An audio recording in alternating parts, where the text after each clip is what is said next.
ഇന്നത്തെ പ്രധാനപ്പെട്ട വിഷയങ്ങൾ നമ്മൾ നറ്റാൻസ്, ഇറാൻ്റെ നറ്റാൻസിൽ നിന്ന് തന്നെ തുടങ്ങാം. നറ്റാൻസിൽ ന്യൂക്ലിയർ ഫെസിലിറ്റി അമേരിക്ക അടിച്ച് ചിന്നാഭിന്നമാക്കി കൈ കൊടുത്തിട്ടുണ്ട്. ഇത് ഇറാന് വലിയ രീതിയിലുള്ള നഷ്ടം ഉണ്ടാക്കുന്ന പരിപാടി തന്നെയാണ്, ഇല്ലയെന്നില്ല. കാരണം അവരുടെ ന്യൂക്ലിയർ ഫെസിലിറ്റി എന്ന് പറഞ്ഞാൽ അണ്ടർഗ്രൗണ്ട് ഫെസിലിറ്റി ബിൽഡ് ചെയ്യുന്നതിൽ ഇറാൻ കഴിഞ്ഞ 45 വർഷം കൊണ്ട് ഇതിൽ അഗ്രഗണ്യരാണ്. അതിൻ്റെയൊക്കെ ചെറിയ വേർഷനാണ് നമ്മൾ ഗാസയിൽ കാണുന്നത്, ലെബനൻ്റെ ഉള്ളിൽ കാണുന്നത്. ഇത്തരത്തിലുള്ള നിരവധി ടണലുകൾ കുഴിച്ചുകൊണ്ട് അതിൻ്റെ ഉള്ളിൽ, മാളത്തിനുള്ളിൽ പലതരത്തിലുള്ള മിസൈലുകളും ഇതേപോലെ ഡ്രോൺ സിസ്റ്റം ഒക്കെ സംവിധാനങ്ങളൊക്കെ റെഡിയാക്കി വെക്കുന്നത് ഇറാൻ്റെ ബുദ്ധിയാണ്. അപ്പം ഇറാൻ്റെ അതേ ഫെസിലിറ്റിയാണ് അവർ ഗാസയിലും ലെബനൻ്റെ ഉള്ളിൽ ഹിസ്ബുള്ളയുടെ ഭാഗത്തും അവർ അവതരിപ്പിച്ചിരിക്കുന്നത്. അപ്പോൾ ഗാസ തന്നെ നമുക്കറിയാം, ഗാസ എത്രമാത്രം ഡേഞ്ചർ ആയിട്ടുള്ള ഒരു ലൊക്കേഷൻ ആയിരുന്നു എന്നത് ഇപ്പോഴും എവിടെയെങ്കിലൊക്കെ ടണലുകൾ കാണും. അപ്പോൾ അത്തരത്തിൽ ചെറിയൊരു സ്ക്വയർ കിലോമീറ്റർ സ്ഥലത്ത് തന്നെ ഇത്തരത്തിലാണ് വിഷയങ്ങളെങ്കിൽ ഒരു രാജ്യം മൊത്തം 45 വർഷം ഭരിച്ചിട്ടുണ്ട്. അപ്പോൾ എവിടെയൊക്കെ ടണലുകൾ കാണും, എവിടെയൊക്കെ മാളങ്ങൾ കാണും, അതിനുള്ളിലൊക്കെ മിസൈലുകളും ബാലിസ്റ്റിക് മിസൈലുകളും വേണ്ടി വന്നാൽ ആണവായുധം വരെ ശേഖരിച്ച് വെക്കാനുള്ള സാധ്യതകൾ വളരെ കൂടുതലാണ്, ഇല്ലയെന്ന് പറയാൻ പറ്റത്തില്ല. ആ സ്ഥലത്തേക്കാണ് ഇസ്രായേലും അമേരിക്കയും ഇറങ്ങിച്ചെന്നിരിക്കുന്നത്. അപ്പോൾ കാര്യം നിസ്സാരമല്ല, കളി വലിയ രീതിയിൽ തന്നെ കളിക്കേണ്ടി വരും. ഇല്ലാന്നുണ്ടെങ്കിൽ ഇറാനെ അത്ര എളുപ്പത്തിൽ വരിഞ്ഞു മുറുക്കാൻ കഴിയുകയില്ല എന്നുള്ളതാണ് പ്രത്യക്ഷത്തിൽ മനസ്സിലാക്കേണ്ടത്.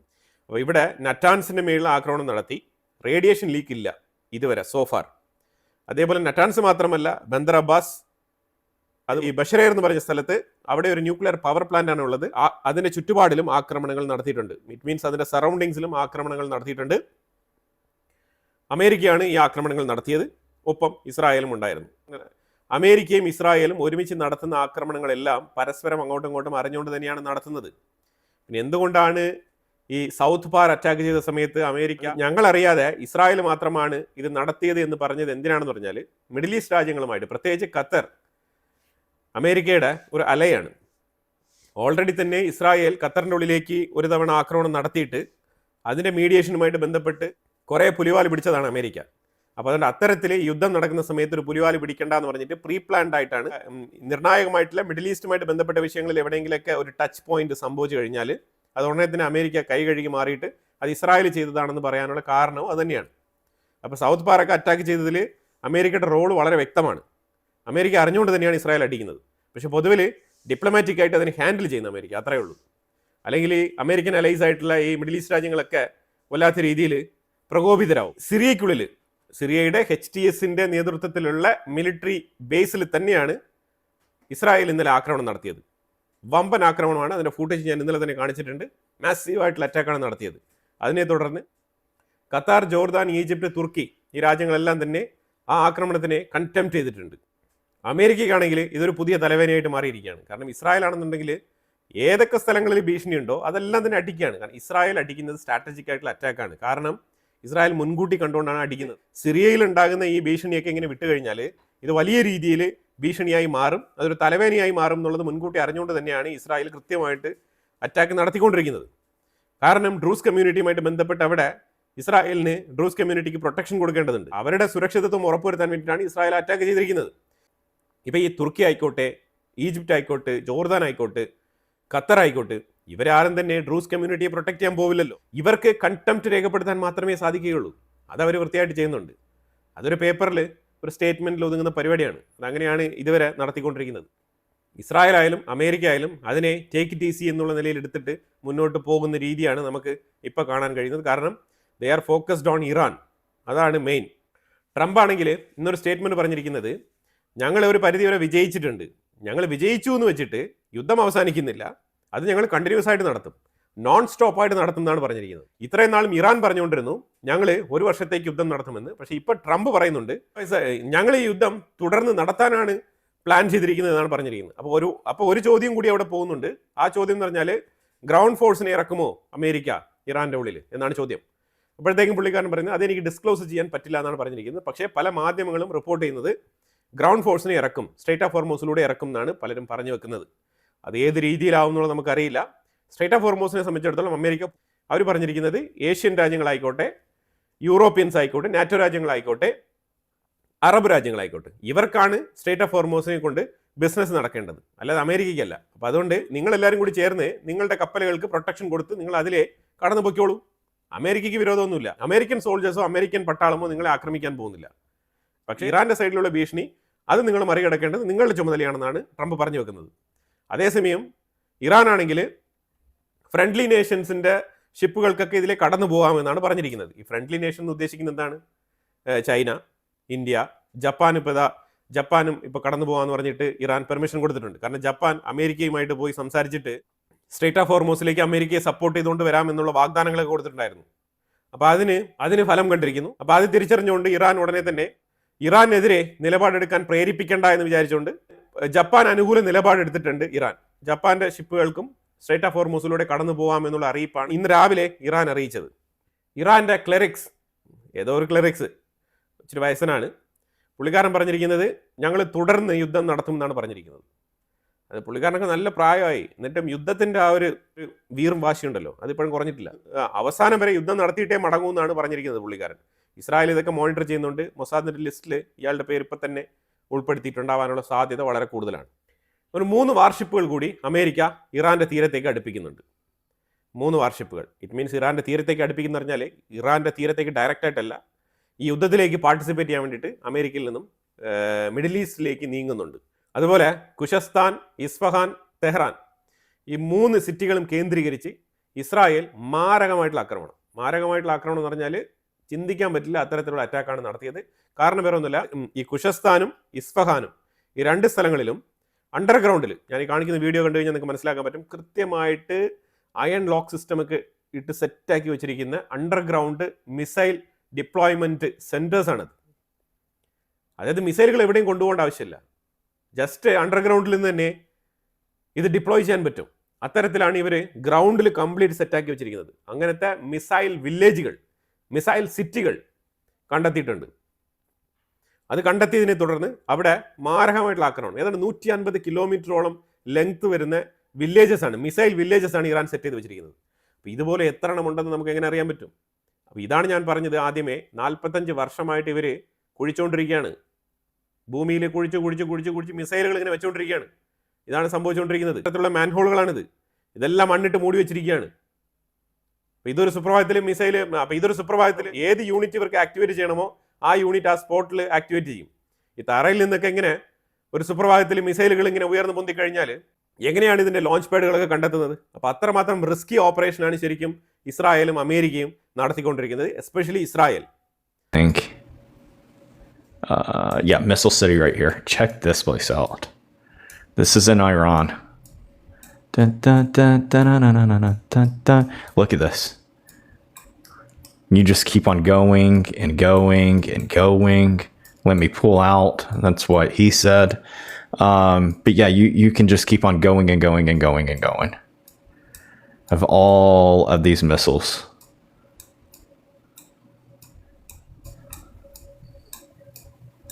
But yeah, I mean, it is massive. So to give you an idea, it goes all the way over here to all the way over here. To give you a distance,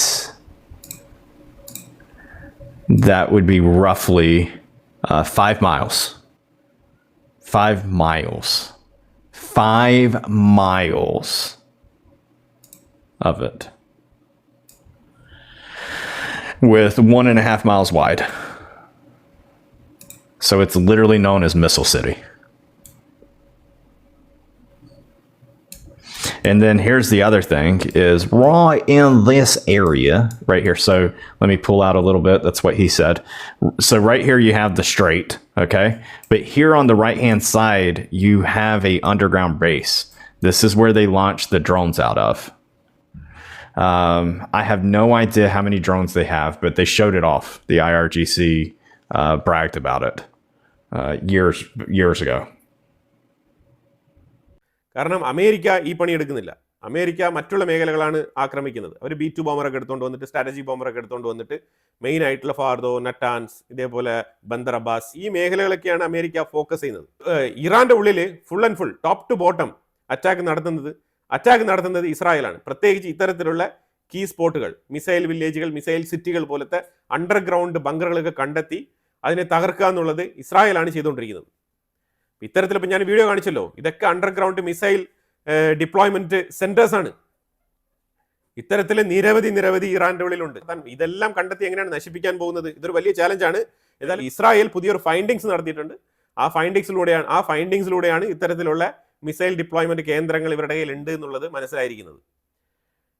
ഇത്രയും നാൾ ballistic missile launch pad carrier vehicle ഇങ്ങനെ അകത്ത് പോകും, അത് പുറത്തു വരും എന്നുള്ളതാണ് ഇവരുടെ ഒരു ചിന്താഗതിയെങ്കിൽ ഇപ്പം നിലത്ത് തന്നെ കൃത്യമായിട്ട് സേഫായിട്ട് സെറ്റ് ചെയ്ത് വെച്ചിരിക്കുകയാണ്.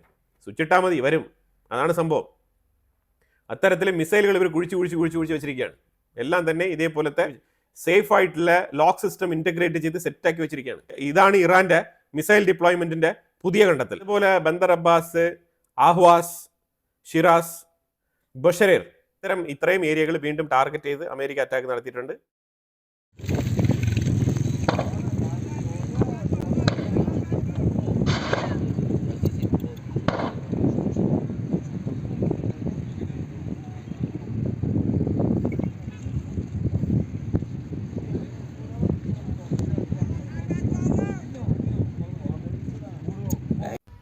ഇറാൻ ആണെങ്കിൽ ഞങ്ങളുടെ ഫെസിലിറ്റീസ് നിങ്ങൾ എത്രമാത്രം അറ്റാക്ക് നടത്തുന്നുണ്ടോ, പ്രത്യേകിച്ച് ന്യൂക്ലിയർ ഫെസിലിറ്റി അറ്റാക്ക് ചെയ്യുന്നുണ്ടോ, അതുപോലെ തന്നെ ഞങ്ങൾ ഇസ്രായേലിൻ്റെ ഉള്ളിലുള്ള ഡിമോന എന്ന് പറഞ്ഞ സ്ഥലത്ത് സ്ഥിതി ചെയ്യുന്ന ന്യൂക്ലിയർ ഫെസിലിറ്റിയെ ടാർഗറ്റ് ചെയ്യുമെന്ന് ഒരു വെല്ലുവിളിയും കൂടി ഇറാൻ നടത്തിയിട്ടുണ്ട്. ഇസ്രായേലിലേക്ക് Iran 70th wave of missile attack നടത്തിയിട്ടുണ്ട്.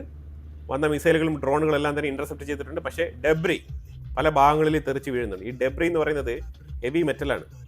ഇത്രയും വലിയ നമ്മൾ കാണിക്കുന്ന മിസൈലുകളുടെ ഡെബ്രി എന്ന് പറയുന്നത് അത്ര വെയിറ്റ് ഉള്ള ഒരു സാധനമാണ്. ഈ വെയിറ്റ് ഉള്ള സാധനം ഇന്റർസെപ്റ്റ് ചെയ്യപ്പെട്ടാലും ഇത് തറയിൽ എവിടെയെങ്കിലും ഒന്ന് പതിക്കണമല്ലോ. അപ്പം അങ്ങനെ പതിക്കുന്ന സമയത്ത് പല സ്ഥലങ്ങളിലും ഡാമേജ് ഉണ്ടാകുന്നുണ്ട്. ഡാമേജ് വലിയ തോതിൽ റിഫ്ലക്റ്റ് ആവാത്തത് കാരണം ഇത് വന്ന് പതിക്കുന്ന ഒരു വീടായിക്കോട്ടെ, ആ ഒരു സ്പെസിഫിക് ഏരിയ മാത്രമാണ് ഡാമേജ് ആവുന്നത്. തറയിലാണ് വന്ന് പതിക്കുന്നുണ്ടെങ്കിൽ ആ ഏരിയയിൽ ചെറിയൊരു കുഴി രൂപപ്പെടുന്നുണ്ട്. വലിയ ഗർത്തമല്ല, ചെറിയൊരു രീതിയിൽ ചെറിയൊരു കുഴി. അപ്പോൾ അത്തരത്തിലാണ് ഇസ്രായേലിൻ്റെ ഉള്ളിൽ ഇറാന്റെ മിസൈലുകളുടെ ഇമ്പാക്റ്റ് ഉണ്ടായിരിക്കുന്നത്.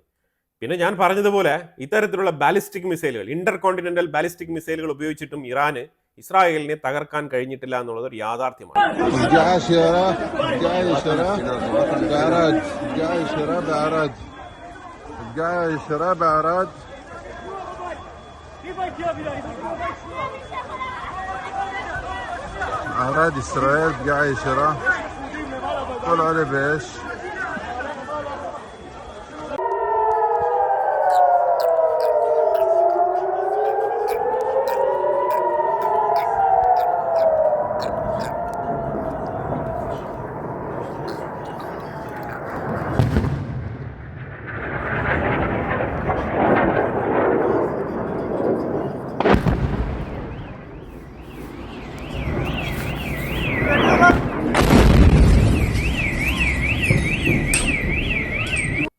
ഇപ്പോഴും ഇസ്രായേൽ ശക്തമായി നിലനിൽക്കുന്നുണ്ട്. ഇസ്രായേൽ എന്ന് പറയുന്നത് ചെറിയൊരു സ്റ്റേറ്റ് ആണ്. ഇറാനെ കമ്പയർ ചെയ്യുമ്പോഴത്തേക്കും ഒന്നുമല്ല. ഇറാൻ ഇതുവരെ അയച്ച മിസൈലുകളുടെ എണ്ണം വെച്ച് നോക്കുകയാണെന്നുണ്ടെങ്കിൽ ഇസ്രായേൽ ഇതിനു മുമ്പ് തന്നെ മെഡിറ്ററേനിയൻ സീയിൽ അലിഞ്ഞു ചേരേണ്ട സമയം കഴിഞ്ഞിരിക്കുന്നു. പക്ഷേ ഇസ്രായേൽ ശക്തമായി നിലനിൽക്കുന്നുണ്ട്. അതാണ് ആ രാജ്യത്തിൻ്റെ പ്രത്യേകത, അതാണ് അവരുടെ ഡിഫൻസ് ടെക്നോളജി. നമ്മൾ വെറുതെ ഇങ്ങനെ പറഞ്ഞിട്ട് കാര്യമൊന്നുമില്ല. ഇത് പ്രത്യേകിച്ച് ഇസ്രായേലിൻ്റെ ഉള്ളിൽ താമസിക്കുന്ന ആൾക്കാർക്ക് മാത്രമേ അതിൻ്റെ ഇത്രയും വലിയൊരു യുദ്ധത്തിലും അവർക്ക് കിട്ടുന്ന ഒരു സേഫ്റ്റി അത് കൃത്യമായിട്ട് മനസ്സിലാക്കാൻ പറ്റുകയുള്ളൂ. കാരണം വെച്ചാൽ ബാലിസ്റ്റിക് മിസൈലുകളാണ് വരുന്നത്. ഈ ബാലിസ്റ്റിക് മിസൈലുകളെയാണ് ഇങ്ങനെ എയറിൽ വെച്ച് തന്നെ അടിച്ച് ഇന്റർസെപ്റ്റ് ചെയ്ത് കളയുന്നത്. അതുപോലെ ലെബനാന്റെ ഭാഗത്തു നിന്നും റോക്കറ്റുകൾ വന്നിട്ടുണ്ടായിരുന്നു. അതൊരു ഏരിയയിൽ ഒരു വാട്ടർ പൈപ്പ് ലൈനിൽ ഹിറ്റ് ചെയ്തിട്ട് കുടിവെള്ളം മൊത്തം റോഡിലൂടെ ഒഴുകി പോകുന്ന ഒരു സിറ്റുവേഷൻ ഉണ്ടായിട്ടുണ്ട് ഇസ്രായേലിൻ്റെ ഉള്ളിൽ. നോർത്തേൺ ഇസ്രായേലിലാണ് ഇത് സംഭവിച്ചത്. ലെബനാന്റെ ഉള്ളിലാണെന്നുണ്ടെങ്കിൽ ഖൈം, നോർത്ത് ലെബനാൻ, അതുപോലെ തന്നെ സൗത്ത് ലെബനാൻ, ഈ മേഖലകളൊക്കെ കേന്ദ്രീകരിച്ച് ഇസ്രായേൽ താറുമാറായിട്ടുള്ള ആക്രമണങ്ങൾ ലെബനാൻ്റെ ഉള്ളിൽ നടത്തിയിട്ടുണ്ട്. വീഡിയോ ഫുട്ടേജസ് ഞാനിവിടെ വെച്ചിട്ടുണ്ട്. അത് കാണുമ്പോൾ നിങ്ങൾക്ക് വളരെ വ്യക്തമായിട്ട് മനസ്സിലാക്കാൻ പറ്റും. മാരകമായിട്ടുള്ള ആക്രമണങ്ങൾ, നഖ്വേര ഇങ്ങനെയുള്ള സ്ഥലങ്ങളെല്ലാം തന്നെ ആക്രമണങ്ങൾ നടത്തിയിട്ടുണ്ട് ഇസ്രായേൽ ലെബനാൻ്റെ ഉള്ളിൽ.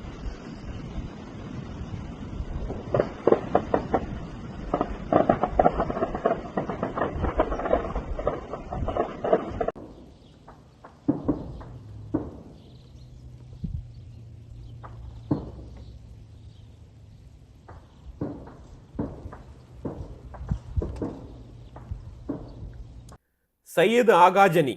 ഈ സയ്യിദ് ആഗാജനി എന്ന് പറയുന്ന ആള് എയറോസ്പേസ് UAV കൺട്രോൾ ചെയ്യുന്ന കമാൻഡറാണ്, അതും ചീഫ് കമാൻഡറാണ്. ഇയാളെ ഇസ്രായേൽ എലിമിനേറ്റ് ചെയ്തിട്ടുണ്ട് ഇന്ന്. ഇറാൻ്റെ ഉള്ളിലാണ്. ഇറാനാണെന്നുണ്ടെങ്കിൽ ഇൻഫ്ലേഷൻ്റെ അങ്ങ് അറ്റത്തെത്തിയിരിക്കുകയാണ്. എക്കോണമി എന്ന് പറഞ്ഞാൽ ഡെഡ് എക്കോണമി എന്ന് വേണമെങ്കിൽ നമുക്ക് വിളിക്കാം ഇറാൻ്റെ എക്കോണമിയെ. 10 മില്യൻ്റെ ഒരു നോട്ട് ഇറാൻ പബ്ലിഷ് ചെയ്തിട്ടുണ്ട്. ആദ്യമായിട്ടാണ് 10 മില്യൻ്റെ നോട്ട് ഇറാൻ പബ്ലിഷ് ചെയ്യുന്നത്. 10 മില്യൻ്റെ നോട്ട് എന്ന് പറഞ്ഞാൽ അറിയാലോ, കറൻസി. കാരണം അത്രമാത്രമാണ് ഇൻഫ്ലേഷൻ. 10 മില്യനൊക്കെ വെറുതെ കൊടുത്ത് എന്തെങ്കിലുമൊക്കെ ചായ വരെ കുടിക്കേണ്ട അവസ്ഥ ഇറാൻ്റെ ഉള്ളിൽ രൂപപ്പെട്ടിട്ടുണ്ട് എന്നുള്ളതാണ് മനസ്സിലാക്കേണ്ടത്.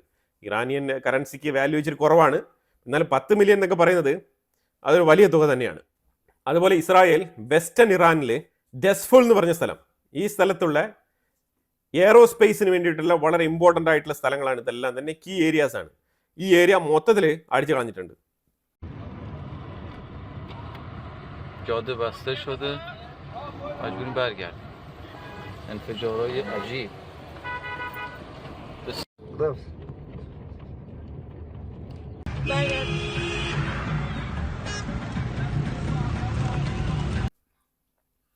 തുരുതര മാസീവായിട്ടുള്ള അറ്റാക്കാണ്. ഞാൻ ഫുട്ടേജ് വെക്കുന്നുണ്ട്, നിങ്ങൾ നോക്കി കഴിഞ്ഞാൽ മനസ്സിലാക്കാൻ പറ്റും. അതിൻ്റെ ഏരിയൽ വ്യൂ ആണ് ഇവിടെ കാണിക്കുന്നത്. മാസീവായിട്ടുള്ള അറ്റാക്ക്. ഈ ആക്രമണത്തിൽ എയറോസ്പേസിന്റെ ഓഫീസ് കംപ്ലീറ്റ് തവിട് പൊടിയായിരിക്കുകയാണ്.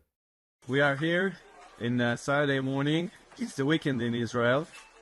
Most of the people are in their homes, but you can see here the penetration of a bomb, a cluster bomb, into this kindergarten. Fortunately, there weren't any kids in this garden, but just imagine what would have happened if kids were here playing, staying during their daily routine. Once again, we see that our enemies aim their targets to civilian population. They try to kill and to impact as much as they can. بسیج وزارت اطلاعات نجف آباد ترکید.